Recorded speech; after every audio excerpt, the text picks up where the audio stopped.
Bienvenidos a La Fuerza de los Argumentos, el programa de la Rectoría de la Universidad de Antioquia, que se produce en el Canal U, en Telemedellín, y se pasa con el apoyo de la Facultad de Comunicaciones, el Instituto de Filosofía y el Departamento de Servicios Audiovisuales de la Universidad de Antioquia. Bueno, en días pasados estuvimos conversando aquí en este mismo programa acerca del habla de los antioqueños, el uso que los antioqueños le hacemos al lenguaje. Pero precisamente a raíz de eso, y prometimos que iba a haber una segunda oportunidad, vamos a hablar de otra preocupación que se viene volviendo casi endémica.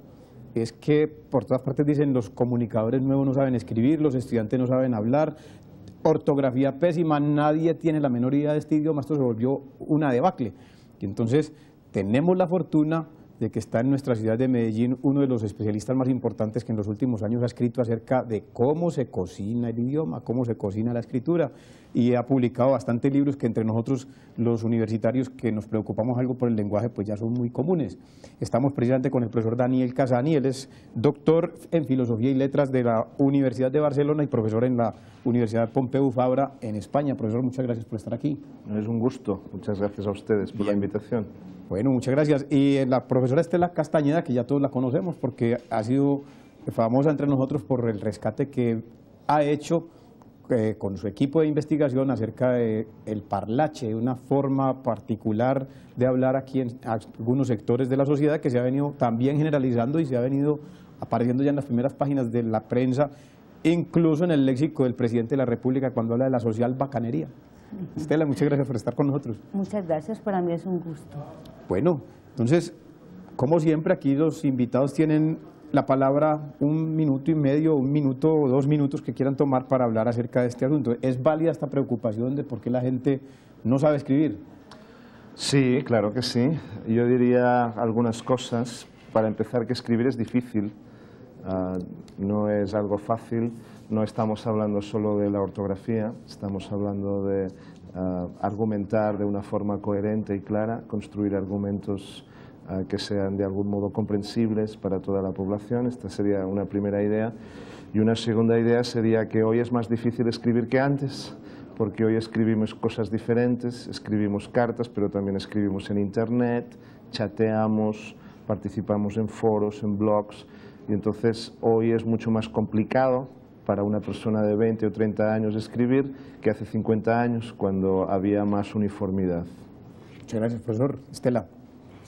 Sí, escribir es cada día difícil porque además las demandas que tienen los seres humanos en este momento son múltiples, como bien lo decía el profesor Casani, aparte de que tenemos que responder a la comunicación por Internet, tenemos además una serie de textos que hay que escribir en la universidad, en el trabajo, los informes, es decir, hay multiplicidad de textos, diferentes demandas, y eso implica que los jóvenes, los niños y en general los adultos también se tienen que preparar para una escritura de múltiples tipos de textos y cada uno le demanda diferentes conocimientos, una estructura distinta. Correcto. El profesor también ha nombrado una palabra que se volvería clave entre nosotros y más en Colombia, donde estamos en tanto problema, es la comprensión.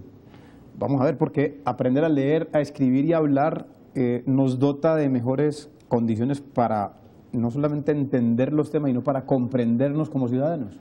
Por supuesto, sí. La democracia históricamente es una forma de organización social que se desarrolló con la escritura.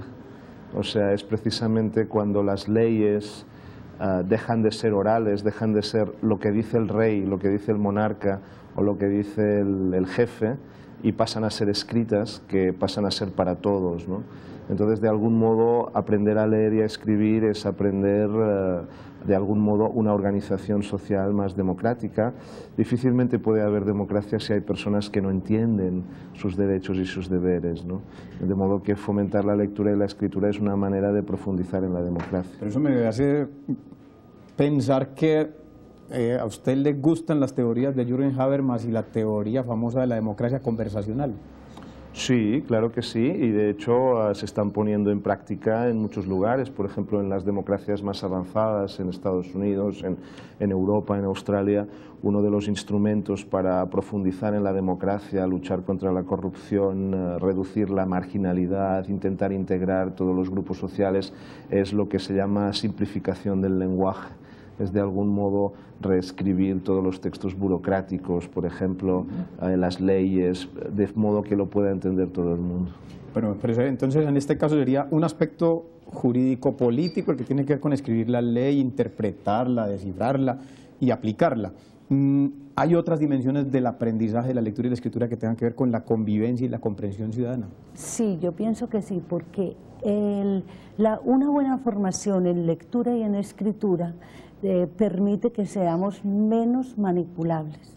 O sea, en la medida en que los niños, los jóvenes y la sociedad en general lee y escribe desde una perspectiva crítica, que es capaz de descubrir aquello que no se dice directamente en el texto, pero que subyace a él, ahí vamos a lograr ser más libres en el sentido de que somos menos manipulables, de que no nos engañan tan fácilmente a través del discurso.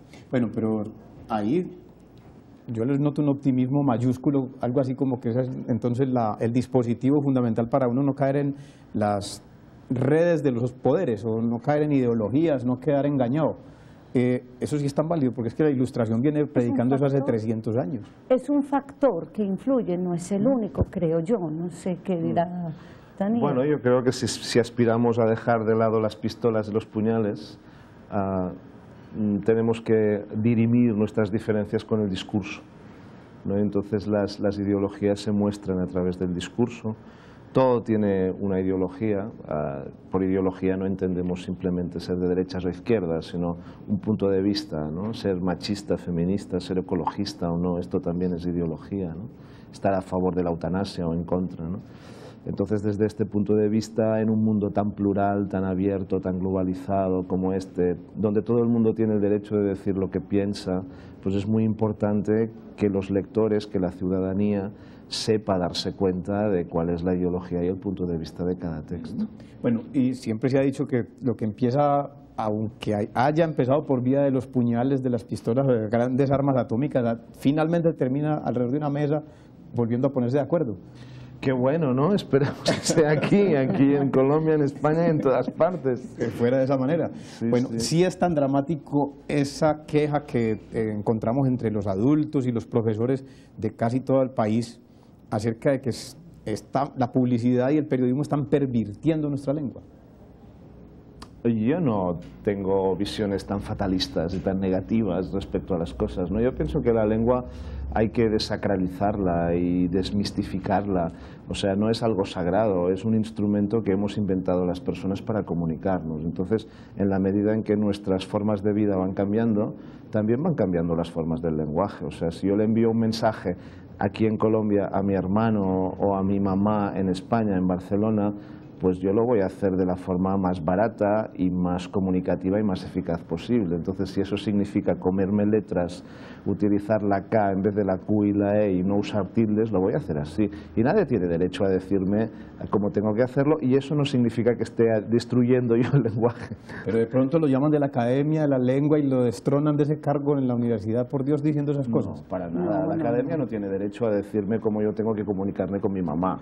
Esta es una cuestión privada. La Academia puede tener derecho en mandarme a mí y a ustedes a hablar en este foro público de una determinada manera. Ajá. Pero no en mi casa, donde yo hago lo que me dé la gana, con la lengua y con lo que sea. Bueno, entonces ahí diferenciaríamos entre el uso privado y el uso público. Claro. Del mismo modo que en casa uno puede ir vestido como le dé la gana, y en la sociedad hay unas ciertas normas de decoro, ¿no? No, y en la literatura, por ejemplo, se dan muchas licencias con respecto al uso de la gramática y la sintaxis misma, la composición. La literatura es arte. Es arte. Entonces rompe todos los moldes, ¿no?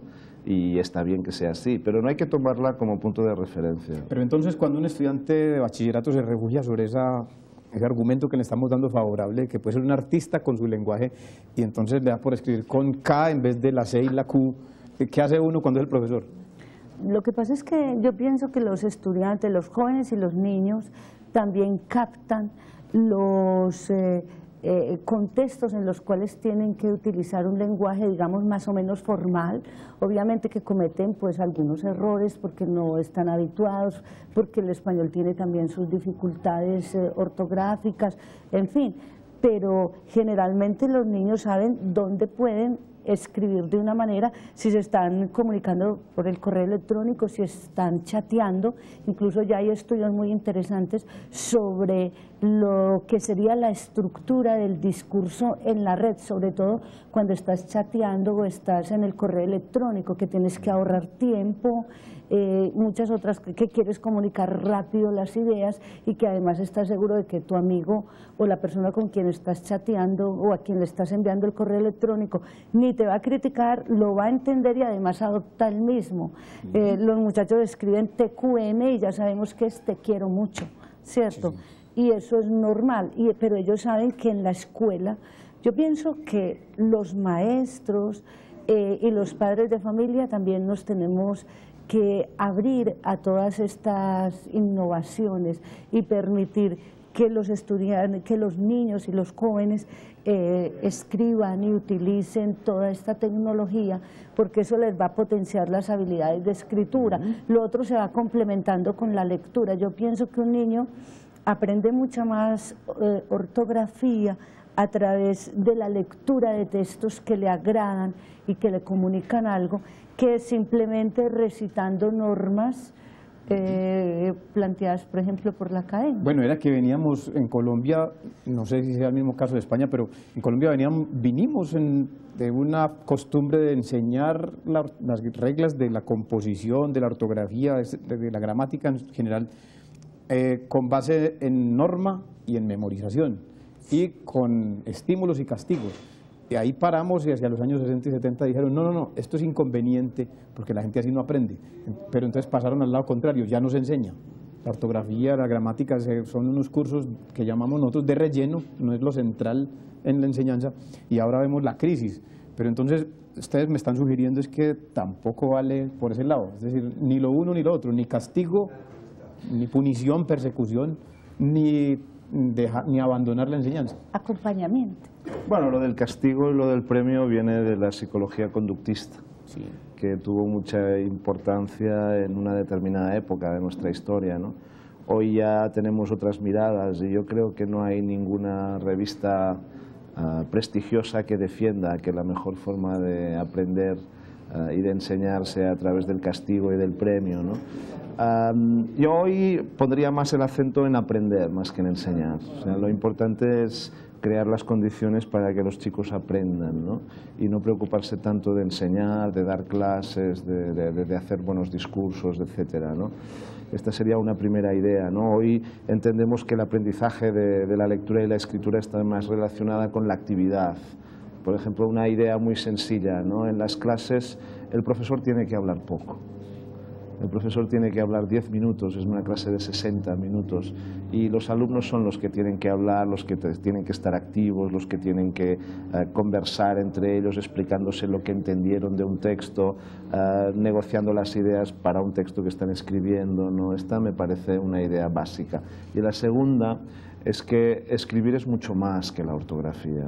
O sea, la ortografía es sencillamente la epidermis de la escritura, ¿no? El trozo de hielo que vemos de un iceberg, no sé cómo lo llaman aquí, iceberg, sí, o ventisquero, iceberg. Aquí decimos iceberg. No, iceberg. No, iceberg. Para hablar del español. Montaña, no, el iceberg o ventisquero lo llaman en Argentina. Bueno, entonces la ortografía es solo la parte más superficial, ¿no? Entonces realmente, y además la ortografía es lo que cada vez se ha vuelto más mecánico, o sea, hoy cualquier